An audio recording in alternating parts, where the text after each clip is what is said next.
জীবনের এক একটা ভুল অপ্রাপ্তি যখন হয়ে ওঠে ইতিহাস, তখনই নাকি ধরা দেয় সফলতা। এসব জানলেও মেনে নিতে পারেন কজন?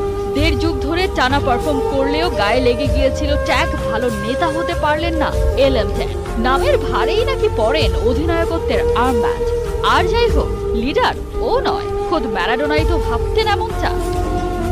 যে যাই বলুক, লিওনেল মেসিও তো মানুষ, তারও তো কষ্ট হয়। দিনের পর দিন শুনেও না শোনার ভান করা, সাকসেস টেকস টাইম এই মন্ত্রে বিশ্বাস রাখা ছেলেটাও সেদিন তাই ভেঙে চৌচির হয়ে গিয়েছিল। হয়েছিল আপাদমস্তক ক্লান্ত পথচারী, জানিয়ে দিল ইটস ওভার ফর মি। ফুটবলকে বিদায় বলায় নিন্দুকরা বিজয় মিছিল করলেও সেদিন মেসির জন্য রাজপথে নেমে পড়েছিলেন হাজার হাজার আর্জেন্টাইন। সেদিন বুয়েনোস আয়ারেসের ঝড় বৃষ্টিকে উপেক্ষা করে সবাই হাজির মেসি ফেরার আর্তনাদে। সবার একটাই কথা, তোমায় ছাড়া আমাদের চলবে না, কারণ লিও মানেই তো বিশ্বাস। সারা দিয়ে লিও ফিরলেন, তবে ফিরতে পারলেন কি? আবারও একটা বিশ্বকাপ ব্যর্থতা, আরও এক